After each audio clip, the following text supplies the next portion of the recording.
ਸਵਾਗਤ ਹੈ ਤੁਹਾਡਾ ਸਾਡੇ ਚੈਨਲ ਗਿਆਨ ਦੀਆਂ ਗੱਲਾਂ 'ਚ। ਅੱਜ ਮੋਹਨ ਲਾਲ ਜੀ ਬਹੁਤ ਖੁਸ਼ ਸਨ। ਉਹਨਾਂ ਦੀ ਛਾਤੀ ਮਾਣ ਨਾਲ ਫੈਲ ਗਈ। ਆਪਣੇ ਕਿਸੇ ਰਿਸ਼ਤੇਦਾਰ ਨਾਲ ਫੋਨ ਤੇ ਗੱਲ ਕਰਦਿਆਂ ਉਹਨਾਂ ਦਾ ਹਾਸਾ ਸਾਰੇ ਘਰ ਵਿੱਚ ਗੂੰਜ ਉੱਠਿਆ। ਸ਼ਰਮਾ ਜੀ, ਮੇਰਾ ਬੇਟਾ ਸ਼ੁਰੂ ਤੋਂ ਹੀ ਪੜ੍ਹਾਈ ਵਿੱਚ ਹੋਣਹਾਰ ਸੀ। ਉਸਨੇ ਹਰ ਜਮਾਤ ਫਸਟ ਡਿਵੀਜ਼ਨ ਨਾਲ ਪਾਸ ਕੀਤੀ ਅਤੇ ਹਰ ਸਾਲ ਵਜ਼ੀਫਾ ਲਿਆ।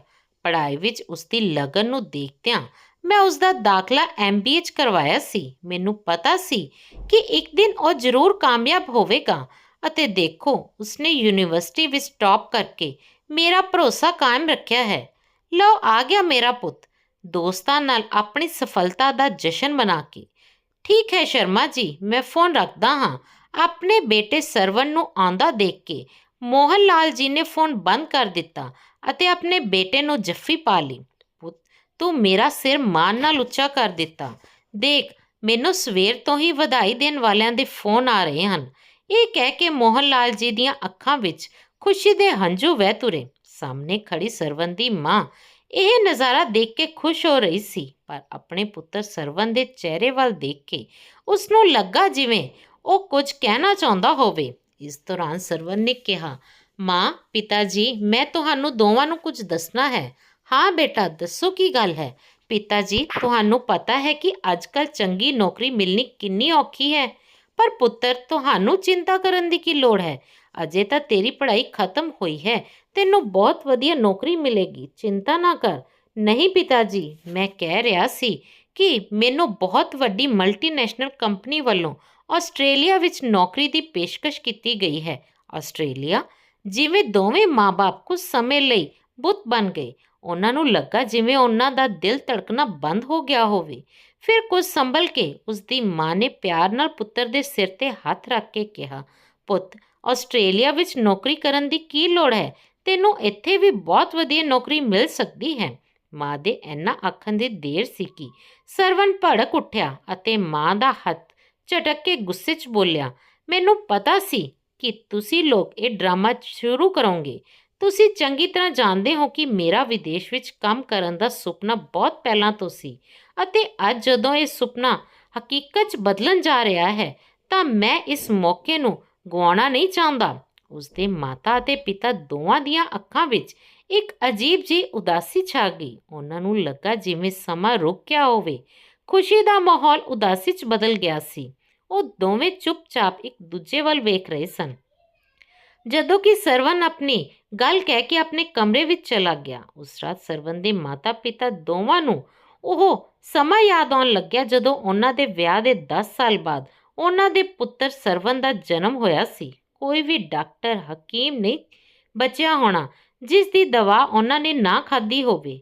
ਕੋਈ ਵੀ ਅਜਿਹਾ ਮੰਦਰ ਜਾਂ ਥਾਂ ਨਹੀਂ ਸੀ ਜਿੱਥੇ ਉਹਨਾਂ ਮੱਥਾ ਨਾ ਰਗੜਿਆ ਹੋਵੇ। ਫਿਰ ਕਿਤੇ ਜਾ ਕੇ ਉਹਨਾਂ ਨੂੰ ਬੱਚੇ ਦਾ ਸੁੱਖ ਮਿਲਿਆ ਸੀ। ਉਸਦੇ ਜਨਮ ਤੋਂ ਲੈ ਕੇ ਅੱਜ ਤੱਕ ਦੀਆਂ ਸਾਰੀਆਂ ਯਾਦਾਂ ਉਹਨਾਂ ਦੀਆਂ ਅੱਖਾਂ ਅੱਗੇ ਤਸਵੀਰਾਂ ਵਾਂਗ ਆਉਣ ਲੱਗੀਆਂ।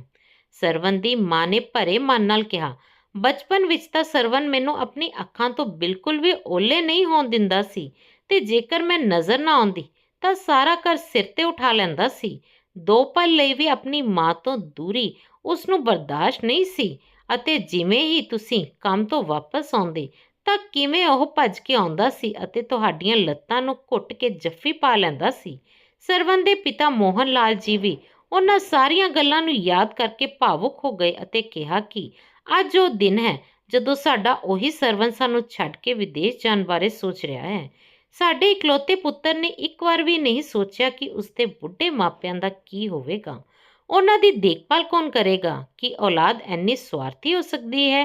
ਅਜਿਹੇ ਡੂੰਘੇ ਵਿਚਾਰਾਂ ਵਿੱਚ ਘਿਰੇ ਉਹ ਦੋਵੇਂ ਰਾਤ ਭਰ ਕਰਵਟਾਂ ਲੈਂਦੇ ਰਹੇ, ਪਰ ਨੀਂਦ ਉਹਨਾਂ ਦੀਆਂ ਅੱਖਾਂ ਨੂੰ ਵੀ ਨਾ ਛੂ ਸਕੀ। ਸਵੇਰੇ ਜਦੋਂ ਕਮਰੇ ਤੋਂ ਬਾਹਰ ਆਏ ਤਾਂ ਉਹਨਾਂ ਨੇ ਸਰਵਨ ਨੂੰ ਤਿਆਰ ਹੋ ਕੇ ਜੁੱਤੇ ਪਾਉਂਦੇ ਦੇਖਿਆ। ਇਸ ਤੋਂ ਪਹਿਲਾਂ ਕਿ ਉਹ ਉਸਨੂੰ ਕੁਝ ਪੁੱਛਦੇ, ਉਹ ਆਪਣੇ ਕੱਪੜੇ ਇੱਕ ਬੈਗ ਵਿੱਚ ਰੱਖਣ ਲੱਗਾ। ਇਹ ਸਭ ਦੇਖ ਕੇ ਸਰਵਨ ਦੀ ਮਾਂ ਨੇ ਕੰਬਦੀ ਆਵਾਜ਼ ਵਿੱਚ ਪੁੱਛਿਆ, ਬੇਟਾ, ਕਿਤੇ ਜਾਣ ਦਾ ਮਨ ਬਣਾ ਰਹੇ ਹੋ। ਸਰਵਨ ਨੇ ਕਿਹਾ, ਹਾਂ ਮਾਂ, ਮੈਨੂੰ ਪਾਸਪੋਰਟ ਬਣਵਾਉਣਾ ਪਵੇਗਾ। ਨਿਤਿਨ ਮੇਰਾ ਦੋਸਤ ਹੈ। ਉਸਦੇ ਪਿਤਾ ਪਾਸਪੋਰਟ ਦਫ਼ਤਰ ਵਿੱਚ ਕੰਮ ਕਰਦੇ ਹਨ। ਮੈਂ ਉਸ ਨਾਲ ਗੱਲ ਕੀਤੀ ਹੈ। ਜਦੋਂ ਤੱਕ ਨਿਯੁਕਤੀ ਪੱਤਰ ਆਵੇਗਾ ਮੈਂ ਇਹ ਕੰਮ ਖਤਮ ਕਰ ਲੈਂਦਾ ਹਾਂ। ਇਸ ਬਹਾਨੇ ਮੈਂ ਆਪਣੇ ਦੋਸਤ ਨਾਲ ਕੁਝ ਦਿਨ ਦਿੱਲੀ ਵੀ ਘੁੰਮ ਲਵਾਂਗਾ।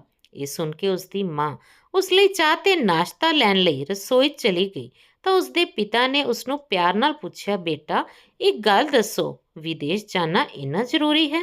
ਤਾਂ ਸਰਵਨ ਨੇ ਕਿਹਾ, ਪਿਤਾ ਜੀ ਇਸ ਵਿੱਚ ਹਰਜ ਕੀ ਹੈ? ਜਿੰਨੇ ਪੈਸੇ ਮੈਨੂੰ ਵਿਦੇਸ਼ ਵਿੱਚ ਨੌਕਰੀ ਕਰਕੇ ਮਿਲਣਗੇ ਓਨੇ ਤਾਂ ਮੈਂ ਇੱਥੇ ਕਦੇ ਨਹੀਂ ਕਮਾ ਸਕਦਾ। ਪਰ ਪੁੱਤਰ, ਜ਼ਿੰਦਗੀ ਵਿੱਚ ਪੈਸਾ ਹੀ ਸਭ ਕੁਝ ਨਹੀਂ ਹੁੰਦਾ। ਪਿਤਾ ਨੇ ਕਿਹਾ, ਪਿਤਾ ਜੀ ਮੈਨੂੰ ਸਮਝ ਨਹੀਂ ਆਉਂਦੀ ਕਿ ਤੁਸੀਂ ਮੇਰੇ ਵਿਦੇਸ਼ ਜਾਣ ਬਾਰੇ ਸੁਣ ਕੇ ਇੰਨੇ ਦੁਖੀ ਕਿਉਂ ਹੋ। ਜਦੋਂ ਮੋਹਨ ਲਾਲ ਜੀ ਕੁਝ ਕਹਿਣ ਲੱਗੇ ਤਾਂ ਸਰਵਨ ਨੇ ਸਾਫ਼ ਲਫ਼ਜ਼ਾਂ ਵਿੱਚ ਕਿਹਾ, ਪਿਤਾ ਜੀ ਮੈਂ ਸਾਰੀ ਉਮਰ ਇਸ ਛੋਟੇ ਜਿਹੇ ਘਰ ਵਿੱਚ ਨਹੀਂ ਰਹਿ ਸਕਦਾ। ਤੁਸੀਂ ਕੀ ਚਾਹੁੰਦੇ ਹੋ, ਮੈਂ ਆਪਣੇ ਸੁਪਨਿਆਂ ਨੂੰ ਅੱਗ ਲਾ ਦੇਵਾਂ ਅਤੇ ਤੁਹਾਡੇ ਵਾਂਗ ਛੋਟੀ ਮੋਟੀ ਨੌਕਰੀ ਕਰਕੇ ਆਪਣੀ ਜ਼ਿੰਦਗੀ ਜਿਉਂਦਾ ਰਹਾਂ? ਅਜਿਹਾ ਬਿਲਕੁਲ ਨਹੀਂ ਹੋਵੇਗਾ। ਇੰਨਾ ਕਹਿ ਕੇ ਉਹ ਆਪਣਾ ਬੈਗ ਚੁੱਕ ਕੇ ਚਲਾ ਗਿਆ ਅਤੇ ਮੋਹਨ ਲਾਲ ਜੀ ਆਪਣੇ ਪੁੱਤਰ ਦੀਆਂ ਗੱਲਾਂ ਸੁਣ ਕੇ ਪੱਥਰ ਬਣ ਕੇ ਰਹਿ ਗਏ। ਮਾਂ ਉਸਨੂੰ ਨਾਸ਼ਤੇ ਲਈ ਵਾਜਾਂ ਮਾਰਦੀ ਰਹਿ ਗਈ ਪਰ ਉਹ ਨਾ ਰੁਕਿਆ। ਜਦੋਂ ਸਰਵਨ ਕੁਝ ਘੰਟਿਆਂ ਦੇ ਸਫ਼ਰ ਤੋਂ ਬਾਅਦ ਦਿੱਲੀ ਪਹੁੰਚਿਆ ਤਾਂ ਉਸਦਾ ਦੋਸਤ ਨਿਤਿਨ ਉੱਥੇ ਪਹਿਲਾਂ ਹੀ ਉਸਦਾ ਇੰਤਜ਼ਾਰ ਕਰ ਰਿਹਾ ਸੀ। ਦੋਵੇਂ ਦੋਸਤ ਇੱਕ ਦੂਜੇ ਨੂੰ ਮਿਲ ਕੇ ਬਹੁਤ ਖੁਸ਼ ਸਨ। ਨਿਤਿਨ ਉਸਨੂੰ ਕਾਰ ਰਾਹੀਂ ਆਪਣੇ ਘਰ ਲੈ ਗਿਆ। ਨਿਤਿਨ ਦਾ ਘਰ ਇੱਕ ਚੰਗੇ ਇਲਾਕੇ ਵਿੱਚ ਸੀ ਜੋ ਕਾਫੀ ਵੱਡਾ ਸੀ, ਜਿਸ ਵਿੱਚ ਉਹ ਆਪਣੇ ਮਾਤਾ ਪਿਤਾ ਅਤੇ ਭਰਾ ਭਰਜਾਈ ਨਾਲ ਰਹਿੰਦਾ ਸੀ। ਨਿਤਿਨ ਨੇ ਆਪਣੇ ਦੋਸਤ ਸਰਵਨ ਨੂੰ ਆਪਣੇ ਪਰਿਵਾਰ ਨਾਲ ਮਿਲਵਾਇਆ। ਨਿਤਿਨ ਨੇ ਆਪਣੇ ਪਿਤਾ ਨੂੰ ਦੱਸਿਆ ਕਿ ਸਰਵਨ ਵਿਦੇਸ਼ ਜਾਣਾ ਚਾਹੁੰਦਾ ਹੈ, ਇਸ ਲਈ ਉਹ ਪਾਸਪੋਰਟ ਸੰਬੰਧੀ ਰਸਮੀ ਕਾਰਵਾਈਆਂ ਪੂਰੀਆਂ ਕਰਨ ਲਈ ਦਿੱਲੀ ਆਇਆ ਹੈ। ਨਿਤਿਨ ਦੇ ਪਿਤਾ ਨੂੰ ਸ਼ਾਇਦ ਇਹ ਗੱਲ ਚੰਗੀ ਨਹੀਂ ਲੱਗੀ। ਉਹਨਾਂ ਨੇ ਸਰਵਨ ਨੂੰ ਕਿਹਾ, ਪੁੱਤਰ ਤੂੰ ਆਪਣੇ ਮਾਤਾ ਪਿਤਾ ਦਾ ਇਕਲੌਤਾ ਪੁੱਤਰ ਹੈ, ਇਸ ਲਈ ਤੈਨੂੰ ਇੱਥੇ ਹੀ ਰਹਿਣਾ ਚਾਹੀਦਾ ਹੈ ਅਤੇ ਉਹਨਾਂ ਦੀ ਦੇਖਭਾਲ ਕਰਨੀ ਚਾਹੀਦੀ ਹੈ। ਤਾਂ ਸਰਵਨ ਨੇ ਕਿਹਾ, ਅੰਕਲ ਮੇਰੇ ਮਾਤਾ ਪਿਤਾ ਨੇ ਆਪਣੀ ਜ਼ਿੰਦਗੀ ਬਹੁਤ ਸੰਘਰਸ਼ ਕਰਕੇ ਗੁਜ਼ਾਰੀ ਹੈ, ਇਸ ਲਈ ਮੈਂ ਵਿਦੇਸ਼ ਜਾ ਕੇ ਚੰਗਾ ਪੈਸਾ ਕਮਾਉਣਾ ਚਾਹੁੰਦਾ ਹਾਂ ਤਾਂ ਜੋ ਮੈਂ ਉਹਨਾਂ ਨੂੰ ਖੁਸ਼ਹਾਲ ਜ਼ਿੰਦਗੀ ਦੇ ਸਕਾਂ। ਇਕੱਠੇ ਬਹਿ ਕੇ ਚਾਹ ਨਾਸ਼ਤਾ ਕਰਨ ਤੋਂ ਬਾਅਦ ਨਿਤਿਨ ਉਸਨੂੰ ਆਪਣੇ ਘਰ ਦੇ ਗੈਸਟ ਰੂਮ ਵਿੱਚ ਲੈ ਗਿਆ। ਗੈਸਟ ਰੂਮ ਬਹੁਤ ਆਰਾਮਦਾਇਕ ਸੀ। ਕਾਫੀ ਦੇਰ ਤੱਕ ਦੋਵੇਂ ਦੋਸਤ ਬੈੱਡ 'ਤੇ ਪਏ ਗੱਲਾਂ ਕਰਦੇ ਰਹੇ।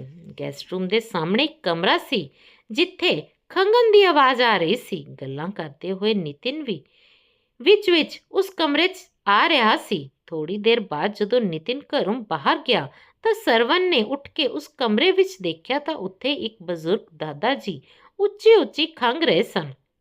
ਸਰਵਨ ਉਹਨਾਂ ਦੇ ਨੇੜੇ ਗਿਆ, ਉਹਨਾਂ ਨੂੰ ਹੱਥ ਨਾਲ ਸਹਾਰਾ ਦੇ ਕੇ ਸਿੱਧਾ ਬਿਠਾਇਆ। ਉਸਨੇ ਕੁਝ ਦੇਰ ਉਹਨਾਂ ਦੀ ਕਮਰ 'ਤੇ ਹੱਥ ਫੇਰਿਆ ਤੇ ਪਾਣੀ ਦਾ ਗਿਲਾਸ ਭਰ ਕੇ ਉਹਨਾਂ ਨੂੰ ਦਿੱਤਾ। ਉਹਨਾਂ ਨੇ ਦੋਵੇਂ ਹੱਥਾਂ ਨਾਲ ਗਿਲਾਸ ਫੜ ਲਿਆ, ਫਿਰ 2-4 ਘੁੱਟ ਪਾਣੀ ਪੀ ਕੇ ਸਰਵਨ ਨੂੰ ਵਾਪਸ ਦੇ ਦਿੱਤਾ। ਹੁਣ ਉਹਨਾਂ ਦੀ ਖੰਘ ਵੀ ਬੰਦ ਹੋ ਗਈ ਸੀ। ਸਰਵਨ ਨੇ ਗਿਲਾਸ ਰੱਖ ਕੇ ਉਹਨਾਂ ਨੂੰ ਆਪਣੇ ਹੱਥ ਨਾਲ ਸਹਾਰਾ ਦੇ ਕੇ ਬੈੱਡ 'ਤੇ ਪਾ ਦਿੱਤਾ। ਬਜ਼ੁਰਗ ਜਿੱਥੇ ਰਾਹਤ ਮਹਿਸੂਸ ਕਰ ਰਿਹਾ ਸੀ, ਉੱਥੇ ਦੂਜੇ ਪਾਸੇ ਸਰਵਨ ਵੱਲ ਸਵਾਲੀਆ ਨਜ਼ਰਾਂ ਨਾਲ ਦੇਖ ਰਿਹਾ ਸੀ। ਸਰਵਨ ਨੇ ਝਟ ਸਮਝ ਲਿਆ ਅਤੇ ਕਿਹਾ ਕਿ ਮੈਂ ਨਿਤਿਨ ਦਾ ਦੋਸਤ ਹਾਂ ਅਤੇ ਅੱਜ ਹੀ ਦਿੱਲੀ ਆਇਆ ਹਾਂ। ਇਹ ਸੁਣ ਕੇ ਬੁੱਢੇ ਦਾਦੇ ਦੇ ਚਿਹਰੇ 'ਤੇ ਹਲਕੀ ਜਿਹੀ ਮੁਸਕਾਨ ਆ ਗਈ। ਉਸਨੇ ਉਸਨੂੰ ਅਸੀਸ ਦੇਣ ਲਈ ਆਪਣਾ ਹੱਥ ਉਠਾਇਆ ਅਤੇ ਆਪਣਾ ਕੰਬਦਾ ਹੱਥ ਉਸਦੇ ਸਿਰ 'ਤੇ ਰੱਖ ਦਿੱਤਾ। ਸਰਵਨ ਉਸਦੀ ਹਾਲਤ ਦੇਖ ਕੇ ਬਹੁਤ ਦੁਖੀ ਹੋ ਰਿਹਾ ਸੀ। ਸਰਵਨ ਕੁਝ ਦੇਰ ਉਸ ਕੋਲ ਪਈ ਕੁਰਸੀ 'ਤੇ ਬੈਠਾ ਰਿਹਾ। ਕੁਝ ਦੇਰ ਬਾਅਦ ਨਿਤਿਨ ਦੇ ਪਿਤਾ ਜੀ ਨੇ ਅੰਦਰ ਆ ਕੇ ਸਰਵਨ ਦਾ ਹਾਲ ਚਾਲ ਪੁੱਛਿਆ ਅਤੇ ਦਾਦਾ ਜੀ ਨੂੰ ਦਵਾਈ ਦਿੰਦੇ ਹੋਏ ਪੁੱਛਿਆ, ਕਿਵੇਂ ਹੋ ਪਿਤਾ ਜੀ? ਖੰਘ ਤੋਂ ਕੁਝ ਰਾਹਤ ਮਿਲੀ? ਤਾਂ ਬੁੱਢੇ ਦਾਦੇ ਨੇ ਹਾਂ ਸਿਰ ਹਿਲਾਇਆ। ਅਗਲੇ ਦਿਨ ਸਰਵਨ ਆਪਣੇ ਦੋਸਤ ਨਿਤਿਨ ਨਾਲ ਪਾਸਪੋਰਟ ਬਣਵਾਉਣ ਦੀਆਂ ਰਸਮਾਂ ਪੂਰੀਆਂ ਕਰਨ ਲਈ ਬਾਹਰ ਗਿਆ। ਦੁਪਹਿਰ ਨੂੰ ਦੋਵਾਂ ਨੇ ਰੈਸਟੋਰੈਂਟ 'ਚ ਖਾਣਾ ਖਾਧਾ ਅਤੇ ਫਿਰ ਜਦੋਂ ਉਹ ਘਰ ਵਾਪਸ ਆਏ ਤਾਂ ਦੇਖਿਆ ਕਿ ਨਿਤਿਨ ਦਾ ਪੂਰਾ ਪਰਿਵਾਰ ਦਾਦਾ ਜੀ ਦੇ ਕਮਰੇ 'ਚ ਮੌਜੂਦ ਸੀ। ਨਿਤਿਨ ਦੇ ਮਾਤਾ ਪਿਤਾ ਨੇੜੇ ਹੀ ਮੰਜੇ 'ਤੇ ਬੈਠੇ ਸਨ। ਭਾਬੀ ਉਸਨੂੰ ਫਲ ਕੱਟ ਕੇ ਖਵਾ ਰਹੀ ਸੀ ਤੇ ਭਰਾ ਉਸਦੀਆਂ ਲੱਤਾਂ ਦਬਾ ਰਿਹਾ ਸੀ। ਘਰ ਪਹੁੰਚਦੇ ਹੀ ਨਿਤਿਨ ਵੀ ਉਸਦਾ ਹਾਲ ਚਾਲ ਪੁੱਛਣ ਚਲਾ ਗਿਆ। ਆਪਣੇ ਦੋਸਤ ਦੇ ਪੂਰੇ ਪਰਿਵਾਰ ਦੇ ਪਿਆਰ ਤੇ ਸਨੇਹ ਨੂੰ ਦੇਖ ਕੇ ਉਹ ਬਹੁਤ ਪ੍ਰਭਾਵਿਤ ਹੋਇਆ। ਉਹ ਮਾਣ ਮਹਿਸੂਸ ਕਰ ਰਿਹਾ ਸੀ ਕਿ ਉਸਨੂੰ ਅਜਿਹੇ ਚੰਗੇ ਲੋਕਾਂ ਵਿੱਚ ਰਹਿਣ ਦਾ ਸੁਭਾਗ ਮਿਲਿਆ ਹੈ। ਇਸ ਦੇ ਨਾਲ ਹੀ ਉਹ ਇਹ ਦੇਖ ਕੇ ਹੈਰਾਨ ਸੀ ਕਿ ਅੱਜ ਦੇ ਪਰਿਵਾਰਾਂ ਵਿੱਚ ਵੀ ਇੰਨੀ ਏਕਤਾ ਦੇਖਣ ਨੂੰ ਮਿਲਦੀ ਹੈ। ਸਰਵਨ ਵੀ ਕੁਝ ਸਮਾਂ ਕੱਢ ਕੇ ਆਪਣੇ ਬੁੱਢੇ ਦਾਦੇ ਅਤੇ ਆਪਣੇ ਪਰਿਵਾਰ ਨਾਲ ਬੈਠ ਜਾਂਦਾ ਸੀ ਅਤੇ ਆਪਣੇ ਦਾਦੇ ਦੀ ਮਦਦ ਕਰਦਾ ਸੀ, ਜਿਵੇਂ ਉਸਨੂੰ ਪਾਣੀ ਪਿਲਾਉਣਾ ਜਾਂ ਬੈਠਣ ਵਿੱਚ ਮਦਦ ਕਰਨਾ। 2-3 ਦਿਨਾਂ ਵਿੱਚ ਹੀ ਸਰਵਨ ਨੂੰ ਬੁੱਢੇ ਦਾਦੇ ਨਾਲ ਬਹੁਤ ਲਗਾਅ ਹੋ ਗਿਆ ਸੀ ਅਤੇ ਦਾਦੇ ਦਾ ਚਿਹਰਾ ਵੀ ਉਸਨੂੰ ਦੇਖ ਕੇ ਖਿੜ ਜਾਂਦਾ ਸੀ। ਸਰਵਨ ਨੂੰ ਆਪਣੇ ਦੋਸਤ ਦੇ ਘਰ ਆਏ ਨੂੰ 3 ਦਿਨ ਹੋ ਗਏ ਸਨ। ਅੱਜ ਸਵੇਰੇ ਜਦੋਂ ਸਰਵਨ ਜਾਗਿਆ ਤਾਂ ਉਸਨੇ ਦੇਖਿਆ ਕਿ ਬੁੱਢੇ ਦਾਦਾ ਜੀ ਦੇ ਕਮਰੇ ਵਿੱਚ ਕਈ ਲੋਕ ਖੜੇ ਸਨ, ਤਾਂ ਉਹ ਵੀ ਉਹਨਾਂ ਦੇ ਕਮਰੇ ਵਿੱਚ ਪਹੁੰਚ ਗਿਆ। ਪਰਿਵਾਰ ਦੇ ਸਾਰੇ ਮੈਂਬਰਾਂ ਦੇ ਨਾਲ-ਨਾਲ ਉੱਥੇ ਡਾਕਟਰ ਵੀ ਮੌਜੂਦ ਸਨ। ਡਾਕਟਰ ਸਾਹਿਬ ਦਾਦਾ ਜੀ ਦੀ ਸਿਹਤ ਦੀ ਜਾਂਚ ਕਰ ਰਿਹਾ ਸੀ। ਅੱਜ ਦਾਦਾ ਜੀ ਦੀ ਤਬੀਅਤ ਬਹੁਤ ਖਰਾਬ ਸੀ ਅਤੇ ਉਹਨਾਂ ਨੂੰ ਸਾਹ ਲੈਣ ਵਿੱਚ ਤਕਲੀਫ ਹੋ ਰਹੀ ਸੀ। ਪੁੱਛਣ 'ਤੇ ਪਤਾ ਲੱਗਾ ਕਿ ਉਹਨਾਂ ਨੇ ਕੱਲ੍ਹ ਸ਼ਾਮ ਤੋਂ ਖਾਣਾ ਵੀ ਨਹੀਂ ਖਾਧਾ ਸੀ। ਪਰਿਵਾਰ ਵਿੱਚ ਹਰ ਕੋਈ ਉਦਾਸ ਅਤੇ ਚੁੱਪ ਖੜਾ ਸੀ। ਦਾਦਾ ਜੀ ਕੁਝ ਕਹਿਣ ਦੀ ਹਾਲਤ ਵਿੱਚ ਨਹੀਂ ਸਨ, ਪਰ ਉਹਨਾਂ ਦੀਆਂ ਅੱਖਾਂ ਵਿੱਚ ਸਾਰਿਆਂ ਲਈ ਪਿਆਰ ਸਾਫ਼ ਝਲਕ ਰਿਹਾ ਸੀ। ਪਰ ਅਜਿਹੀ ਸਥਿਤੀ ਵਿੱਚ ਵੀ ਝੂੜੀਆਂ ਨਾਲ ਭਰੇ ਉਹਨਾਂ ਦੇ ਚਿਹਰੇ 'ਤੇ ਸੰਤੁਸ਼ਟੀ ਦੀ ਭਾਵਨਾ ਸੀ। ਐਨੇ 'ਚ ਨਿਤਿਨ ਦਾ ਪਿਤਾ ਆ ਕੇ ਉਹਨਾਂ ਕੋਲ ਬੈਠ ਗਿਆ ਅਤੇ ਹੰਝੂ ਭਰੀਆਂ ਅੱਖਾਂ ਨਾਲ ਉਹਨਾਂ ਨੂੰ ਪੁੱਛਣ ਲੱਗਿਆ ਕਿ ਪਿਤਾ ਜੀ, ਮੈਂ ਅਮਿਤ ਨੂੰ ਫੋਨ ਕਰਾਂ? ਇਹ ਸੁਣ ਕੇ ਦਾਦਾ ਜੀ ਨੇ ਉਸ ਵੱਲ ਬੇਵਸ ਨਜ਼ਰਾਂ ਨਾਲ ਦੇਖਿਆ। ਉਹਨਾਂ ਦੀਆਂ ਅੱਖਾਂ ਪਾਣੀ ਨਾਲ ਭਰ ਗਈਆਂ ਅਤੇ ਚਿਹਰੇ ਦੀ ਸੰਤੁਸ਼ਟੀ ਕਿਧਰੇ ਗਾਇਬ ਹੋ ਗਈ। ਇਸ ਤੋਂ ਬਾਅਦ ਉਹ ਕੁਝ ਦੇਰ ਕਮਰੇ ਦੀ ਛੱਤ ਵੱਲ ਦੇਖਦੇ ਰਹੇ। ਫਿਰ ਆਪਣੀਆਂ ਹੰਝੂ ਨਾਲ ਭਰੀਆਂ ਅੱਖਾਂ ਬੰਦ ਕੀਤੀਆਂ ਤਾਂ ਉਹਨਾਂ ਦਾ ਸਿਰਹਾਣਾ ਭਿੱਜ ਗਿਆ। ਸਾਰਾ ਦਿਨ ਘਰ ਵਿੱਚ ਹਰ ਕੋਈ ਉਹਨਾਂ ਦੀ ਸੇਵਾ ਵਿੱਚ ਰੁੱਝਿਆ ਰਿਹਾ, ਪਰ ਸਰਵਨ ਨੂੰ ਲਗਾਤਾਰ ਇਹ ਵਿਚਾਰ ਆ ਰਿਹਾ ਸੀ ਕਿ ਆਖਰ ਇਹ ਅਮਿਤ ਕੌਣ ਹੈ ਜਿਸ ਬਾਰੇ ਨਿਤਿਨ ਦੇ ਪਿਤਾ ਜੀ ਗੱਲ ਕਰ ਰਹੇ ਸਨ। ਇਹ ਸਵਾਲ ਉਸ ਨੂੰ ਪਰੇਸ਼ਾਨ ਕਰ ਰਿਹਾ ਸੀ। ਅਮਿਤ ਦਾ ਨਾਂ ਸੁਣ ਕੇ ਦਾਦਾ ਜੀ ਇੰਨੇ ਭਾਵੁਕ ਕਿਉਂ ਹੋ ਗਏ? ਉਹਨਾਂ ਦੀਆਂ ਅੱਖਾਂ ਵਿੱਚੋਂ ਹੰਝੂ ਵਹਿਣ ਲੱਗੇ, ਪਰ ਉਹ ਫਿਰ ਵੀ ਉਸ ਨੂੰ ਮਿਲਣਾ ਨਹੀਂ ਚਾਹੁੰਦੇ ਸਨ। ਉਸ ਸਮੇਂ ਸਰਵਨ ਨੇ ਇਹ ਸਵਾਲ ਕਿਸੇ ਤੋਂ ਪੁੱਛਣਾ ਮੁਨਾਸਿਬ ਨਹੀਂ ਸਮਝਿਆ। ਸ਼ਾਮ ਨੂੰ ਜਦੋਂ ਨਿਤਿਨ ਉਸ ਨੂੰ ਮਿਲਿਆ ਤਾਂ ਉਹ ਆਪਣੇ ਆਪ 'ਤੇ ਕਾਬੂ ਨਾ ਰੱਖ ਸਕਿਆ ਅਤੇ ਨਿਤਿਨ ਤੋਂ ਇਸ ਸਵਾਲ ਦਾ ਜਵਾਬ ਜਾਣਨਾ ਚਾਹਿਆ। ਤਾਂ ਨਿਤਿਨ ਨੇ ਉਸ ਨੂੰ ਦੱਸਿਆ ਕਿ ਅਮਿਤ ਦਾਦਾ ਜੀ ਦਾ ਇਕਲੌਤਾ ਪੁੱਤਰ ਹੈ। ਇਹ ਸੁਣ ਕੇ ਸਰਵਨ ਹੈਰਾਨ ਰਹਿ ਗਿਆ ਤੇ ਫਿਰ ਉਸਨੇ ਬੇਚੈਨ ਅਤੇ ਉਤਸੁਕ ਆਵਾਜ਼ ਵਿੱਚ ਪੁੱਛਿਆ ਕਿ ਜੇਕਰ ਉਹ ਉਹਨਾਂ ਦਾ ਇਕਲੌਤਾ ਪੁੱਤਰ ਹੈ ਤਾਂ ਅੰਕਲ ਇਹਨਾਂ ਦੇ ਕੀ ਲੱਗਦੇ ਹਨ? ਫਿਰ ਨਿਤਿਨ ਨੇ ਦੱਸਿਆ ਕਿ ਸਾਡਾ ਉਹਨਾਂ ਨਾਲ ਸਿਰਫ ਇਨਸਾਨੀਅਤ ਦਾ ਰਿਸ਼ਤਾ ਹੈ, ਪਰ ਕੁਝ ਨਾ ਹੋਣ ਦੇ ਬਾਵਜੂਦ ਉਹ ਸਾਡੇ ਲਈ ਬਹੁਤ ਖਾਸ ਹਨ। ਉਹ ਮੇਰੇ ਪਿਤਾ ਦੇ ਅਧਿਆਪਕ ਸਨ ਅਤੇ ਆਪਣੇ ਸਮੇਂ ਦੇ ਸਭ ਤੋਂ ਵਧੀਆ ਅਧਿਆਪਕ ਵਜੋਂ ਮਸ਼ਹੂਰ ਸਨ। ਮੇਰੇ ਪਿਤਾ ਦਾ ਮੰਨਣਾ ਹੈ ਕਿ ਅੱਜ ਉਹ ਜੋ ਵੀ ਹਨ ਉਹਨਾਂ ਦੀ ਬਦੌਲਤ ਹੀ ਹਨ। ਮੇਰੇ ਪਿਤਾ ਕੋਲ ਆਪਣੀ ਪੜ੍ਹਾਈ ਦੀ ਫੀਸ ਭਰਨ ਲਈ ਵੀ ਪੈਸੇ ਨਹੀਂ ਸਨ, ਪਰ ਉਹਨਾਂ ਨੇ ਬਿਨਾਂ ਕੁਝ ਲਏ ਉਹਨਾਂ ਨੂੰ ਨਾ ਸਿਰਫ ਪੜ੍ਹਾਇਆ, ਸਗੋਂ ਉਹਨਾਂ ਦੀ ਪੜ੍ਹਾਈ ਵਿੱਚ ਰੁਚੀ ਵੀ ਜਗਾਈ। ਦੋਹਾਂ ਦੋਸਤਾਂ ਦੀ ਗੱਲਬਾਤ ਸੁਣ ਕੇ ਨਿਤਿਨ ਦੇ ਪਿਤਾ ਵੀ ਕਮਰੇ ਵਿੱਚ ਆ ਗਏ ਅਤੇ ਸਰਵਨ ਨੂੰ ਕਿਹਾ, ਸਰਵਨ ਪੁੱਤਰ, ਇਹ ਦੁਨੀਆ ਬਹੁਤ ਮਾੜੀ ਹੈ। ਇੱਥੇ ਸਾਰੇ ਰਿਸ਼ਤੇ ਮਤਲਬ ਦੇ ਹੀ ਰਹਿ ਗਏ ਹਨ। ਜਦੋਂ ਤੱਕ ਮਤਲਬ ਹੈ, ਵਿਅਕਤੀ ਦੀ ਅਹਿਮੀਅਤ ਹੈ। ਜਦੋਂ ਮਤਲਬ ਖਤਮ ਤਾਂ ਰਿਸ਼ਤੇ ਵੀ ਖਤਮ। ਹੈਰਾਨੀ ਦੀ ਗੱਲ ਇਹ ਹੈ ਕਿ ਇਹਨਾਂ ਨੂੰ ਇਹਨਾਂ ਦੇ ਬੇਟੇ ਨੇ ਹੀ ਛੱਡ ਦਿੱਤਾ। ਉਹ ਔਲਾਦ ਜਿਸ ਨੂੰ ਪਾਲ ਪੋਸ ਕੇ ਵੱਡਾ ਕਰਕੇ ਕਾਮਯਾਬ ਬਣਾਉਣ ਲਈ ਉਹਨਾਂ ਨੇ ਆਪਣਾ ਸਭ ਕੁਝ ਕੁਰਬਾਨ ਕਰ ਦਿੱਤਾ ਤੇ ਉਸ ਨੂੰ ਇਹਨਾਂ ਨੇ ਇੰਨਾ ਕੁ ਪੜ੍ਹਾਇਆ ਕਿ ਉਹ ਅਮਰੀਕਾ 'ਚ ਅੱਜ ਇੱਕ ਵੱਡੀ ਕੰਪਨੀ ਵਿੱਚ ਉੱਚੇ ਅਹੁਦੇ 'ਤੇ ਕੰਮ ਕਰ ਰਿਹਾ ਹੈ, ਪਰ ਪਿੱਛੇ ਰਹਿ ਗਏ ਉਸਦੇ ਬੁੱਢੇ ਮਾਪੇ। ਉੱਥੇ ਜਾ ਕੇ ਉਸਨੇ ਅਮਰੀਕਾ ਦੀ ਇੱਕ ਕੁੜੀ ਨਾਲ ਵਿਆਹ ਕੀਤਾ ਅਤੇ ਉੱਥੇ ਸੈਟਲ ਹੋਣ ਤੋਂ ਬਾਅਦ ਉਹ ਅਮਰੀਕਨ ਬਣ ਗਿਆ। ਉਹ ਪਹਿਲਾਂ ਹੀ ਆਪਣਾ ਜੱਦੀ ਘਰ ਵੇਚ ਕੇ ਆਪਣੇ ਮਾਤਾ ਪਿਤਾ ਨੂੰ ਕਿਰਾਏ ਦੇ ਮਕਾਨ ਵਿੱਚ ਛੱਡ ਗਿਆ ਸੀ। ਉਸਦੀ ਮਾਂ ਇਹ ਸਦਮਾ ਜ਼ਿਆਦਾ ਦੇਰ ਬਰਦਾਸ਼ਤ ਨਾ ਕਰ ਸਕੀ। 3 ਸਾਲ ਪਹਿਲਾਂ ਉਹ ਵੀ ਮਰ ਗਈ। ਉਸਦੀ ਮੌਤ ਤੋਂ ਬਾਅਦ ਉਸਨੇ ਸੋਚਿਆ ਕਿ ਹੁਣ ਉਸਦਾ ਪੁੱਤਰ ਉਸ ਕੋਲ ਆ ਕੇ ਉਸ ਨੂੰ ਆਪਣੇ ਨਾਲ ਲੈ ਜਾਵੇਗਾ, ਪਰ ਅਜਿਹਾ ਕੁਝ ਨਹੀਂ ਹੋਇਆ। ਪਤਨੀ ਦੀ ਮੌਤ ਤੋਂ ਬਾਅਦ ਉਹ ਇਕੱਲੇ ਰਹਿ ਗਏ। ਬੇਟਾ, ਨੂੰਹ ਅਤੇ ਪੋਤੇ ਪੋਤੀਆਂ ਸਾਰੇ ਅਮਰੀਕਾ ਵਿੱਚ ਖੁਸ਼ਹਾਲੀ ਨਾਲ ਆਪਣੀ ਜ਼ਿੰਦਗੀ ਬਤੀਤ ਕਰ ਰਹੇ ਹਨ। ਇੱਕ ਦਿਨ ਉਹ ਪਾਸਪੋਰਟ ਦਫ਼ਤਰ ਵਿੱਚ ਮੇਰੇ ਕੋਲ ਆਏ ਤੇ ਮੇਰੇ ਪੈਰਾਂ 'ਚ ਡਿੱਗ ਕੇ ਮੈਨੂੰ ਬੇਨਤੀ ਕਰਨ ਲੱਗੇ ਕਿ ਉਹਨਾਂ ਦਾ ਪਾਸਪੋਰਟ ਬਣਵਾ ਦੇਵੇ ਤਾਂ ਕਿ ਉਹ ਆਪਣੇ ਪੁੱਤਰ ਕੋਲ ਵਿਦੇਸ਼ ਜਾ ਸਕੇ। ਆਪਣੇ ਸਤਿਕਾਰਯੋਗ ਅਧਿਆਪਕ ਨੂੰ ਆਪਣੇ ਪੈਰਾਂ ਵਿੱਚ ਦੇਖ ਕੇ ਜੋ ਮੇਰੀ ਹਾਲਤ ਹੋਈ ਸੀ, ਮੈਂ ਉਸ ਨੂੰ ਬਿਆਨ ਨਹੀਂ ਕਰ ਸਕਦਾ। ਮੈਂ ਉਹਨਾਂ ਨੂੰ ਉਠਾ ਕੇ ਆਪਣੇ ਕੋਲ ਬਿਠਾਇਆ, ਉਹਨਾਂ ਨੂੰ ਚਾਹ ਤੇ ਨਾਸ਼ਤਾ ਦਿੱਤਾ ਅਤੇ ਉਹਨਾਂ ਦੇ ਪੁੱਤਰ ਨੂੰ ਫੋਨ ਮਿਲਾਇਆ। ਅਮਿਤ ਨੇ ਫੋਨ ਤਾਂ ਚੁੱਕਿਆ, ਪਰ ਇਹ ਕਹਿ ਕੇ ਟਾਲ ਦਿੱਤਾ ਕਿ ਕੁਝ ਸਮੇਂ ਬਾਅਦ ਆ ਕੇ ਉਹ ਪਿਤਾ ਜੀ ਨੂੰ ਲੈ ਜਾਵੇਗਾ ਅਤੇ ਉਹ ਸਮਾਂ ਅੱਜ ਤੱਕ ਨਹੀਂ ਆਇਆ। ਉਸ ਤੋਂ ਬਾਅਦ ਮੈਂ ਉਹਨਾਂ ਨੂੰ ਇਕੱਲਾ ਨਹੀਂ ਛੱਡਿਆ ਅਤੇ ਇਸ ਘਰ ਲੈ ਆਇਆ। ਮੈਨੂੰ ਪਿਤਾ ਸਮਾਨ ਆਪਣੇ ਗੁਰੂ ਦਾ ਆਸ਼ੀਰਵਾਦ ਮਿਲ ਗਿਆ। ਬੱਚਿਆਂ ਨੂੰ ਦਾਦਾ ਜੀ ਦਾ ਪਿਆਰ ਵੀ ਮਿਲ ਗਿਆ ਤੇ ਉਹਨਾਂ ਨੂੰ ਵੀ ਪਰਿਵਾਰ ਮਿਲ ਗਿਆ। ਉਦੋਂ ਤੋਂ ਮੈਂ ਉਹਨਾਂ ਨੂੰ ਪਿਤਾ ਜੀ ਕਹਿ ਕੇ ਬੁਲਾਉਂਦਾ ਹਾਂ। ਉਹਨਾਂ ਦੀਆਂ ਗੱਲਾਂ ਸੁਣ ਕੇ ਸਰਵਨ ਹੈਰਾਨ ਰਹਿ ਗਿਆ। ਉਹ ਸੋਚਣ ਲੱਗਿਆ ਕਿ ਇਹ ਲੋਕ ਕਿੰਨੇ ਚੰਗੇ ਹਨ ਜੋ ਇਨਸਾਨੀਅਤ ਦਾ ਫਰਜ਼ ਨਿਭਾਉਂਦੇ ਹੋਏ ਸਾਰੀਆਂ ਹੱਦਾਂ ਪਾਰ ਕਰ ਗਏ। ਕਾਸ਼ ਰੱਬ ਹਰ ਮਾਂ-ਬਾਪ ਨੂੰ ਅਜਿਹੀ ਔਲਾਦ ਦੇਵੇ ਤਾਂ ਸਾਰੀ ਧਰਤੀ ਸਵਰਗ ਬਣ ਜਾਵੇ। ਇੱਕ ਪਾਸੇ ਨਿਤਿਨ ਅਤੇ ਉਸਦੇ ਪਰਿਵਾਰ ਦਾ ਆਪਣੇ ਬਜ਼ੁਰਗ ਦਾਦਾ ਜੀ ਲਈ ਪਿਆਰ ਦੇਖ ਕੇ ਉਸ ਨੂੰ ਸੰਤੁਸ਼ਟੀ ਦਾ ਅਹਿਸਾਸ ਹੋਇਆ, ਪਰ ਦੂਜੇ ਪਾਸੇ ਦੁਨੀਆ ਦੇ ਨਿਰਦਈ ਰੂਪ ਨੂੰ ਦੇਖ ਕੇ ਉਸਦਾ ਦਿਲ ਬਹੁਤ ਦੁਖੀ ਸੀ। ਅਜੇ ਉਹ ਗੱਲਾਂ ਕਰ ਹੀ ਰਹੇ ਸਨ ਕਿ ਦਾਦਾ ਜੀ ਦੇ ਕਮਰੇ ਵਿੱਚੋਂ ਰੋਣ ਦੀਆਂ ਆਵਾਜ਼ਾਂ ਆਉਣ ਲੱਗੀਆਂ। ਇਹ ਸੁਣ ਕੇ ਕਿਸੇ ਅਣਹੋਣੀ ਦੇ ਡਰੋਂ ਨਿਤਿਨ ਅਤੇ ਉਸਦੇ ਪਿਤਾ ਕਮਰੇ ਵੱਲ ਭੱਜੇ, ਜਦੋਂ ਕਿ ਸਰਵਨ ਸੁੰਨ ਹੋ ਗਿਆ ਸੀ। ਫਿਰ ਉਹ ਆਪਣੇ ਆਪ ਨੂੰ ਸੰਭਾਲਦਾ ਹੋਇਆ ਉੱਠਿਆ ਅਤੇ ਦਾਦਾ ਜੀ ਦੇ ਕਮਰੇ ਵਿੱਚ ਗਿਆ ਤਾਂ ਉਸਨੇ ਦੇਖਿਆ ਕਿ ਦਾਦਾ ਜੀ ਨੂੰ ਸਾਹ ਲੈਣ ਵਿੱਚ ਬਹੁਤ ਮੁਸ਼ਕਿਲ ਹੋ ਰਹੀ ਸੀ। ਉਹਨਾਂ ਦੀਆਂ ਅੱਖਾਂ ਖੁੱਲੀਆਂ ਦੀਆਂ ਖੁੱਲੀਆਂ ਸਨ ਅਤੇ ਅੰਕਲ ਉਹਨਾਂ ਦੇ ਹੱਥਾਂ ਨੂੰ ਆਪਣੇ ਹੱਥਾਂ 'ਚ ਫੜ ਕੇ ਉਹਨਾਂ ਵੱਲ ਚਿੰਤਾ ਭਰੀਆਂ ਨਜ਼ਰਾਂ ਨਾਲ ਦੇਖ ਰਹੇ ਸਨ। ਉਦੋਂ ਤੱਕ ਪਰਿਵਾਰ ਦੇ ਬਾਕੀ ਮੈਂਬਰ ਵੀ ਉਹਨਾਂ ਦੇ ਕਮਰੇ 'ਚ ਪਹੁੰਚ ਚੁੱਕੇ ਸਨ। ਨਿਤਿਨ ਦਾ ਭਰਾ ਉਹਨਾਂ ਦੇ ਪੈਰਾਂ ਨੂੰ ਘੁੱਟ ਰਿਹਾ ਸੀ ਤੇ ਆਂਟੀ ਉਹਨਾਂ ਦੇ ਮੂੰਹ 'ਚ ਗੰਗਾ ਜਲ ਦੀਆਂ ਬੂੰਦਾਂ ਪਾਉਣ ਲੱਗੀ। ਉਹ ਚਾਹੁੰਦੇ ਹੋਏ ਵੀ ਆਪਣੀਆਂ ਅੱਖਾਂ ਖੋਲ੍ਹ ਨਹੀਂ ਪਾ ਰਹੇ ਸਨ। ਉਹਨਾਂ ਨੇ ਬਹੁਤ ਮੁਸ਼ਕਲ ਨਾਲ ਆਪਣੇ ਦੋਵੇਂ ਹੱਥ ਜੋੜ ਕੇ ਕਮਰੇ ਵਿੱਚ ਮੌਜੂਦ ਸਾਰੇ ਲੋਕਾਂ ਵੱਲ ਦੇਖਿਆ ਤੇ ਅਚਾਨਕ ਉਹਨਾਂ ਦੇ ਹੱਥ ਢਿੱਲੇ ਹੋ ਗਏ ਅਤੇ ਧੌਣ ਇੱਕ ਪਾਸੇ ਲੁੜਕ ਗਈ। ਆਪਣੇ ਸਾਰੇ ਸਰੀਰਿਕ ਅਤੇ ਮਾਨਸਿਕ ਦੁੱਖਾਂ ਤੋਂ ਮੁਕਤ ਹੋ ਕੇ ਉਹ ਇਸ ਜ਼ਾਲਮ ਸੰਸਾਰ ਤੋਂ ਜਾ ਚੁੱਕੇ ਸਨ। ਉਹਨਾਂ ਦੀ ਮ੍ਰਿਤਕ ਦੇਹ ਨੂੰ ਅੰਤਿਮ ਵਿਦਾਈ ਦੇਣ ਦੀਆਂ ਤਿਆਰੀਆਂ ਸ਼ੁਰੂ ਕਰ ਦਿੱਤੀਆਂ ਗਈਆਂ ਅਤੇ ਉਹਨਾਂ ਦੀ ਮ੍ਰਿਤਕ ਦੇਹ ਸਜਾ ਕੇ ਸ਼ਮਸ਼ਾਨ ਘਾਟ ਲਿਜਾਇਆ ਗਿਆ ਤਾਂ ਪੂਰਾ ਸ਼ਮਸ਼ਾਨ ਘਾਟ ਲੋਕਾਂ ਦੀ ਭੀੜ ਨਾਲ ਭਰ ਗਿਆ। ਪਰ ਹੈਰਾਨੀ ਦੀ ਗੱਲ ਇਹ ਸੀ ਕਿ ਇਸ ਭੀੜ ਵਿੱਚ ਇੱਕ ਵੀ ਅਜਿਹਾ ਵਿਅਕਤੀ ਨਹੀਂ ਸੀ ਜਿਸ ਨਾਲ ਉਹਨਾਂ ਦਾ ਕੋਈ ਖੂਨ ਦਾ ਰਿਸ਼ਤਾ ਹੋਵੇ। ਉਹ ਸਾਰੇ ਲੋਕ ਇਨਸਾਨੀਅਤ ਖਾਤਰ ਹੀ ਉਹਨਾਂ ਨੂੰ ਅੰਤਿਮ ਵਿਦਾਈ ਦੇਣ ਆਏ ਸਨ।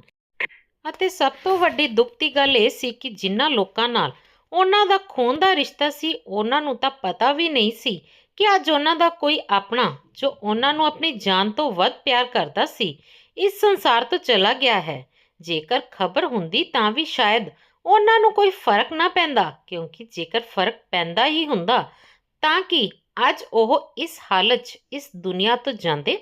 ਅੱਜ ਨਿਤਿਨ ਅਤੇ ਉਸਦੇ ਪੂਰੇ ਪਰਿਵਾਰ ਦੇ ਨਾਲ-ਨਾਲ ਸਰਵਨ ਵੀ ਇਸ ਮ੍ਰਿਤਕ ਬਜ਼ੁਰਗ ਦੀ ਹੋਣੀ ਤੇ ਹੰਝੂ ਵਹਾ ਰਿਹਾ ਸੀ। ਉਸਦੇ ਦੁੱਖ ਦੀ ਕੋਈ ਹੱਦ ਨਹੀਂ ਸੀ। ਦਿਲ ਦੇ ਕਿਸੇ ਕੋਨੇ ਵਿੱਚ ਦੱਬੀਆਂ ਉਸਦੀਆਂ ਕੋਮਲ ਭਾਵਨਾਵਾਂ ਅਚਾਨਕ ਉਸਦੇ ਪੱਥਰ ਹੋ ਚੁੱਕੇ ਦਿਲ ਨੂੰ ਪਿਘਲਾਉਣ ਲੱਗੀਆਂ ਸਨ। ਚਿਤਾ ਤੇ ਪਏ ਬਜ਼ੁਰਗ ਦਾਦੇ ਦੇ ਚਿਹਰੇ 'ਚੋਂ ਉਸ ਨੂੰ ਆਪਣੇ ਪਿਤਾ ਦਾ ਚਿਹਰਾ ਦਿਸਣ ਲੱਗਿਆ ਅਤੇ ਉਸ ਚਿਹਰਾ ਦਿਸਦੇ ਹੀ ਉਹ ਫੁੱਟ-ਫੁੱਟ ਕੇ ਰੋਣ ਲੱਗਿਆ। ਉਸ ਨੂੰ ਅਹਿਸਾਸ ਹੋ ਗਿਆ ਸੀ ਕਿ ਉਸਦੇ ਵਿਦੇਸ਼ ਜਾਣ ਦੀ ਗੱਲ ਸੁਣ ਕੇ ਉਸਦੇ ਮਾਪੇ ਪੱਥਰ ਵਾਂਗ ਕਿਉਂ ਹੋ ਗਏ ਸਨ, ਕਿਉਂ ਉਹ ਉਸਦੇ ਸਾਹਮਣੇ ਕਿਉਂ ਤਰਲੇ ਕੱਢ ਰਹੇ ਸਨ ਤੇ ਹੱਥ ਜੋੜ ਕੇ ਵਿਦੇਸ਼ ਨਾ ਜਾਣ ਦੀ ਫਰਿਆਦ ਕਰ ਰਹੇ ਸਨ। ਸਾਰੀਆਂ ਰਸਮਾਂ ਪੂਰੀਆਂ ਹੋ ਗਈਆਂ ਸਨ ਅਤੇ ਚਿਤਾ ਨੂੰ ਅਗਨੀ ਦੇਣੀ ਬਾਕੀ ਸੀ ਤੇ ਇਹ ਕੰਮ ਨਿਤਿਨ ਦੇ ਪਿਤਾ ਜੀ ਦੁਆਰਾ ਕੀਤਾ ਗਿਆ। ਚਿਤਾ ਦੀ ਬਲਦੀ ਅੱਗ ਵਿੱਚ ਉਸ ਨੂੰ ਆਪਣਾ ਬਚਪਨ ਕਿਸੇ ਫਿਲਮ ਵਾਂਗ ਨਜ਼ਰ ਆ ਰਿਹਾ ਸੀ। ਦਾਦਾ ਜੀ ਦੀ ਅੰਤਿਮ ਵਿਦਾਈ ਦੇ ਨਾਲ ਸਰਵਨ ਵੀ ਆਪਣੇ ਮਾਪਿਆਂ ਪ੍ਰਤੀ ਆਪਣੀ ਕੜਵਾਹਟ ਨੂੰ ਅੰਤਿਮ ਵਿਦਾਈ ਦੇ ਰਿਹਾ ਸੀ। ਉਸਦੇ ਦਿਲ 'ਚ ਆਪਣੇ ਮਾਤਾ ਪਿਤਾ ਲਈ ਪਿਆਰ ਦੀਆਂ ਨਵੀਆਂ ਕੁਰੰਬਲਾਂ ਫੁੱਟਣ ਲੱਗੀਆਂ। ਉਸੇ ਸਮੇਂ ਉਸਦੇ ਮੋਬਾਈਲ ਦੀ ਘੰਟੀ ਵੱਜੀ। ਉਸਨੇ ਦੇਖਿਆ ਤਾਂ ਉਸਦੇ ਪਿਤਾ ਜੀ ਦਾ ਫੋਨ ਸੀ। ਆਪਣੇ ਆਪ ਨੂੰ ਸੰਭਾਲਦੇ ਹੋਏ ਉਸਨੇ ਕੰਬਦੇ ਹੱਥਾਂ ਨਾਲ ਫੋਨ ਚੁੱਕਿਆ ਤਾਂ ਦੂਜੇ ਪਾਸਿਓਂ ਉਸਦੇ ਪਿਤਾ ਦੀ ਤਰਸ ਅਤੇ ਦਰਦ ਭਰੀ ਆਵਾਜ਼ ਆਈ, ਬੇਟਾ ਤੇਰਾ ਨਿਯੁਕਤੀ ਪੱਤਰ ਆ ਗਿਆ ਹੈ। ਸਿਰਫ ਇਹ ਸ਼ਬਦ ਸੁਣਨ ਦੀ ਦੇਰ ਸੀ ਕਿ ਸਰਵਨ ਦੀਆਂ ਅੱਖਾਂ ਵਿੱਚੋਂ ਹੰਝੂ ਵਗਣ ਲੱਗੇ। ਪਿਤਾ ਜੀ, ਉਹ ਸਿਰਫ ਇੰਨਾ ਹੀ ਕਹਿ ਸਕਿਆ ਤੇ ਫੋਨ ਰੱਖ ਦਿੱਤਾ। ਉਸ ਤੋਂ ਠੀਕ 2 ਘੰਟੇ ਬਾਅਦ ਉਹ ਰੇਲਵੇ ਸਟੇਸ਼ਨ ਪਹੁੰਚ ਗਿਆ ਸੀ। ਉਸਦਾ ਦੋਸਤ ਨਿਤਿਨ ਉਸਨੂੰ ਛੱਡਣ ਆਇਆ ਸੀ। ਸਰਵਨ ਨੇ ਉਸਨੂੰ ਜੱਫੀ ਪਾ ਕੇ ਉਸਦਾ ਧੰਨਵਾਦ ਕੀਤਾ ਤੇ ਕਿਹਾ ਕਿ ਉਸਨੇ ਉਸਨੂੰ ਆਪਣੇ ਘਰ ਰਹਿਣ ਦਾ ਮੌਕਾ ਦੇ ਕੇ ਉਸ 'ਤੇ ਬਹੁਤ ਵੱਡਾ ਅਹਿਸਾਨ ਕੀਤਾ ਹੈ। ਉੱਥੇ ਰਹਿੰਦਿਆਂ ਹੀ ਉਸਨੂੰ ਪਰਿਵਾਰ ਸ਼ਬਦ ਦਾ ਅਰਥ ਸਮਝ ਆਇਆ। ਥੋੜ੍ਹੀ ਦੇਰ 'ਚ ਹੀ ਰੇਲ ਗੱਡੀ ਆ ਗਈ ਅਤੇ ਸਰਵਨ ਆਪਣੇ ਘਰ ਲਈ ਰਵਾਨਾ ਹੋ ਗਿਆ। ਰੇਲ ਗੱਡੀ ਵਿੱਚ ਬੈਠਾ ਸਰਵਨ ਆਪਣੀਆਂ ਸੋਚਾਂ ਵਿੱਚ ਗੁਆਚਿਆ ਰਿਹਾ। ਫਿਰ ਉਸਦਾ ਧਿਆਨ ਉਸਦੇ ਸਾਹਮਣੇ ਇੱਕ ਛੋਟੇ ਜਿਹੇ ਬੱਚੇ ਵੱਲ ਗਿਆ ਜੋ ਤਰ੍ਹਾਂ ਤਰ੍ਹਾਂ ਦੀਆਂ ਅਟਖੇਲੀਆਂ ਕਰ ਰਿਹਾ ਸੀ ਅਤੇ ਉਸਦੀ ਮਾਂ ਉਸਨੂੰ ਦੇਖ ਕੇ ਬਹੁਤ ਖੁਸ਼ ਹੋ ਰਹੀ ਸੀ। ਕੁਝ ਘੰਟਿਆਂ ਦੇ ਸਫ਼ਰ ਦੌਰਾਨ ਉਸਨੇ ਦੇਖਿਆ ਕਿ ਬੱਚੇ ਦੀ ਮਾਂ ਨੇ ਇੱਕ ਪਲ ਲਈ ਵੀ ਆਪਣਾ ਧਿਆਨ ਆਪਣੇ ਬੱਚੇ ਤੋਂ ਨਹੀਂ ਹਟਾਇਆ। ਇਹ ਸਭ ਦੇਖ ਕੇ ਸਰਵਨ ਨੂੰ ਆਪਣੀ ਮਾਂ ਦਾ ਨਿਸਵਾਰਥ ਪਿਆਰ ਯਾਦ ਆ ਗਿਆ। ਹੁਣ ਸਰਵਨ ਆਪਣੇ ਭਵਿੱਖ ਦਾ ਫੈਸਲਾ ਲੈ ਚੁੱਕਾ ਸੀ ਤੇ ਉਹ ਫੈਸਲਾ ਲੈ ਕੇ ਆਪਣੇ ਦਿਲ ਤੇ ਰੱਖੇ ਹੋਏ ਭਾਰ ਨੂੰ ਜਿਵੇਂ ਉਸਨੇ ਉਤਾਰ ਸੁੱਟਿਆ ਸੀ। ਖਿੜਕੀ ਤੋਂ ਬਾਹਰ ਦੇਖਦੇ ਹੋਏ ਉਸਦੇ ਚਿਹਰੇ ਤੇ ਪੈਣ ਵਾਲੀਆਂ ਤੇਜ਼ ਹਵਾਵਾਂ ਜਿਵੇਂ ਉਸਦੇ ਫੈਸਲੇ ਦੀ ਸੁਲਾਤਾ ਕਰ ਰਹੀਆਂ ਹੋਣ। ਇਸ ਦੇ ਨਾਲ ਉਸਦੇ ਦਿਲ ਵਿੱਚ ਆਪਣੇ ਮਾਤਾ ਪਿਤਾ ਪ੍ਰਤੀ ਪਿਆਰ ਮਜ਼ਬੂਤ ਹੁੰਦਾ ਜਾ ਰਿਹਾ ਸੀ। ਉਹ ਇਸ ਜ਼ਿੰਦਗੀ ਦੇ ਅਰਥ ਅਤੇ ਕੀਮਤ ਨੂੰ ਹੋਰ ਵੀ ਡੂੰਘਾਈ ਨਾਲ ਮਹਿਸੂਸ ਕਰ ਰਿਹਾ ਸੀ। ਥੋੜੀ ਦੇਰ ਬਾਅਦ ਜਦੋਂ ਸਰਵਨ ਆਪਣੇ ਘਰ ਦੇ ਬਾਹਰ ਪਹੁੰਚਿਆ ਤਾਂ ਉਹ ਉੱਥੇ ਖੜਾ ਕਦੇ ਗਲੀ ਵੱਲ ਦੇਖ ਰਿਹਾ ਸੀ ਅਤੇ ਕਦੇ ਆਪਣੇ ਘਰ ਨੂੰ ਬੜੇ ਧਿਆਨ ਨਾਲ ਦੇਖ ਰਿਹਾ ਸੀ। ਪਰ ਫਿਰ ਉਹ ਸੋਚਣ ਲੱਗਾ ਕਿ ਇਹ ਉਹੀ ਘਰ ਹੈ ਜਿੱਥੇ ਉਸਦਾ ਬਚਪਨ ਬੀਤਿਆ ਸੀ, ਜਿੱਥੇ ਉਹ ਅੱਜ ਤੱਕ ਰਿਹਾ ਹੈ। ਫਿਰ ਅੱਜ ਇਸ ਘਰ ਨੂੰ ਦੇਖ ਕੇ ਉਸਦੇ ਦਿਲ ਵਿੱਚ ਇੱਕ ਵੱਖਰੀ ਹੀ ਖਿੱਚ ਕਿਉਂ ਪੈਦਾ ਹੋ ਗਈ। ਉਸਦੀਆਂ ਅੱਖਾਂ ਅੱਗੇ ਉਸਦਾ ਬਚਪਨ ਆ ਗਿਆ। ਉਸਨੂੰ ਇਸ ਘਰ ਨਾਲ ਜੁੜੀ ਹਰ ਗੱਲ ਯਾਦ ਆਉਣ ਲੱਗੀ। ਇਸ ਤੋਂ ਬਾਅਦ ਜਦੋਂ ਉਸਨੇ ਦਰਵਾਜ਼ੇ ਦੀ ਘੰਟੀ ਵਜਾਈ ਤਾਂ ਅਗਲੇ ਹੀ ਪਲ ਦਰਵਾਜ਼ਾ ਖੁੱਲ੍ਹ ਗਿਆ। ਦਰਵਾਜ਼ੇ ਤੇ ਉਸਦੀ ਮਾਂ ਅਤੇ ਪਿਤਾ ਜੀ ਖੜੇ ਸਨ। ਪਰ ਜਿਵੇਂ ਹੀ ਸਰਵਨ ਨੇ ਉਹਨਾਂ ਵੱਲ ਦੇਖਿਆ ਤਾਂ ਉਸਨੂੰ ਅਹਿਸਾਸ ਹੋਇਆ ਕਿ ਸਿਰਫ 4 ਦਿਨਾਂ ਵਿੱਚ ਚਿੰਤਾ ਕਾਰਨ ਉਸਦੀ ਮਾਂ ਤੇ ਪਿਤਾ ਜੀ ਦੇ ਸੁੱਕ ਕੇ ਅੱਧੇ ਰਹਿ ਗਏ ਹਨ। ਉਹਨਾਂ ਦੀਆਂ ਬਜ਼ੁਰਗ ਅੱਖਾਂ ਵਿੱਚ ਉਦਾਸੀ ਸਾਫ਼ ਦਿਖਾਈ ਦੇ ਰਹੀ ਸੀ। ਉਹਨਾਂ ਦੀ ਅਜਿਹੀ ਹਾਲਤ ਦੇਖ ਕੇ ਸਰਵਨ ਦਾ ਕਲੇਜਾ ਮੂੰਹ ਨੂੰ ਆਉਣ ਲੱਗਿਆ ਤੇ ਅਚਾਨਕ ਉਸਦਾ ਬੈਗ ਹੱਥੋਂ ਛੁੱਟ ਗਿਆ ਤੇ ਹੇਠਾਂ ਡਿੱਗ ਗਿਆ ਤੇ ਉਹ ਆਪਣੀ ਮਾਂ ਤੇ ਪਿਤਾ ਜੀ ਨਾਲ ਲਿਪਟ ਗਿਆ ਤੇ ਰੋਣ ਲੱਗਿਆ। ਪਰ ਉਸਦੀ ਮਾਂ ਤੇ ਪਿਤਾ ਨੂੰ ਸਮਝ ਨਹੀਂ ਆ ਰਹੀ ਸੀ ਕਿ ਸਰਵਨ ਨੂੰ ਕੀ ਹੋਇਆ ਹੈ। ਦੋਵਾਂ ਨੇ ਉਸ ਤੋਂ ਇਸ ਤਰ੍ਹਾਂ ਰੋਣ ਦਾ ਕਾਰਨ ਪੁੱਛਿਆ ਤਾਂ ਉਹ ਕੁਝ ਨਾ ਕਹਿ ਸਕਿਆ। ਫਿਰ ਉਸਦੇ ਪਿਤਾ ਨੇ ਉਸਦੇ ਹੰਝੂ ਪੂੰਝਦੇ ਹੋਏ ਆਪਣੀ ਜੇਬ ਵਿੱਚ ਉਸਦਾ ਨਿਯੁਕਤੀ ਪੱਤਰ ਕੱਢਿਆ ਅਤੇ ਉਸ ਨੂੰ ਦੇਣ ਲੱਗੇ। ਜਦੋਂ ਸਰਵਨ ਨੇ ਨਿਯੁਕਤੀ ਪੱਤਰ ਆਪਣੇ ਹੱਥਾਂ 'ਚ ਫੜਿਆ ਤਾਂ ਉਹ ਗਿੱਲਾ ਸੀ। ਸਰਵਨ ਨੂੰ ਇਹ ਸਮਝਣ ਵਿੱਚ ਦੇਰ ਨਹੀਂ ਲੱਗੀ ਕਿ ਇਹ ਪੱਤਰ ਕਿਸੇ ਹੋਰ ਕਾਰਨ ਨਹੀਂ ਸਗੋਂ ਮਾਂ-ਬਾਪ ਦੇ ਹੰਝੂਆਂ ਕਾਰਨ ਗਿੱਲਾ ਹੋਇਆ ਹੈ। ਉਸਨੇ ਤੁਰੰਤ ਉਸ ਪੱਤਰ ਨੂੰ ਪਾੜ ਦਿੱਤਾ ਤੇ ਫਿਰ ਪਿਆਰ ਅਤੇ ਹਮਦਰਦੀ ਨਾਲ ਭਰੀ ਆਵਾਜ਼ ਵਿੱਚ ਕਿਹਾ, ਮਾਂ, ਪਿਤਾ ਜੀ, ਮੈਨੂੰ ਮਾਫ਼ ਕਰ ਦਿਓ। ਮੈਂ ਭਟਕ ਗਿਆ ਸੀ ਤੇ ਫਿਰ ਤੋਂ ਉਹਨਾਂ ਦੇ ਗਲੇ ਲੱਗ ਗਿਆ। ਅੱਜ ਇਸ ਘਰ ਵਿੱਚ ਪਿਆਰ ਤੇ ਖੁਸ਼ੀ ਦੇ ਹੰਝੂਆਂ ਦਾ ਹੜ੍ਹ ਆ ਗਿਆ ਸੀ। ਅੱਜ ਪਰਿਵਾਰ ਸੱਚਮੁੱਚ ਇੱਕ ਪਰਿਵਾਰ ਬਣ ਚੁੱਕਾ ਸੀ ਅਤੇ ਜ਼ਮੀਨ ਉੱਤੇ ਪਏ ਨਿਯੁਕਤੀ ਪੱਤਰ ਦੇ ਟੁਕੜੇ ਇਸ ਗੱਲ ਦੀ ਗਵਾਹੀ ਭਰ ਰਹੇ ਸਨ। ਅੱਜ ਪੂਰੇ ਘਰ 'ਚ ਸਰਵਨ ਦੇ ਇਹ ਸ਼ਬਦ ਗੂੰਜ ਰਹੇ ਸਨ ਕਿ ਮੈਂ ਤੁਹਾਨੂੰ ਛੱਡ ਕੇ ਕਿਤੇ ਨਹੀਂ ਜਾਵਾਂਗਾ, ਮੈਂ ਤੁਹਾਨੂੰ ਛੱਡ ਕੇ ਕਿਤੇ ਨਹੀਂ ਜਾਵਾਂਗਾ। ਕਿਸੇ ਨੇ ਕਿੰਨਾ ਵਧੀਆ ਕਿਹਾ ਹੈ ਕਿ ਕਦੇ ਵੀ ਆਪਣੇ ਘਰ ਦੇ ਬਜ਼ੁਰਗਾਂ ਦੀਆਂ ਅੱਖਾਂ 'ਚ ਹੰਝੂ ਨਾ ਆਉਣ ਦੇਣਾ, ਕਿਉਂਕਿ ਜਿਸ ਘਰ ਦੀ ਛੱਤ ਪਾਣੀ ਕਰਕੇ ਚਿਉਂਦੀ ਹੈ ਉਸ ਘਰ ਦੀਆਂ ਕੰਧਾਂ ਵੀ ਕਮਜ਼ੋਰ ਹੋ ਜਾਂਦੀਆਂ ਹਨ। ਦੋਸਤੋ, ਜੇਕਰ ਤੁਹਾਨੂੰ ਸਾਡੀ ਅੱਜ ਦੀ ਕਹਾਣੀ ਵਧੀਆ ਲੱਗੀ ਤਾਂ ਪਲੀਜ਼ ਇਸ ਨੂੰ ਲਾਈਕ ਤੇ ਸ਼ੇਅਰ ਜ਼ਰੂਰ ਕਰਨਾ ਤੇ ਸਾਡੇ ਚੈਨਲ ਗਿਆਨ ਦੀਆਂ ਗੱਲਾਂ ਨੂੰ ਜ਼ਰੂਰ ਸਬਸਕ੍ਰਾਈਬ ਕਰ ਲੈਣਾ। ਧੰਨਵਾਦ।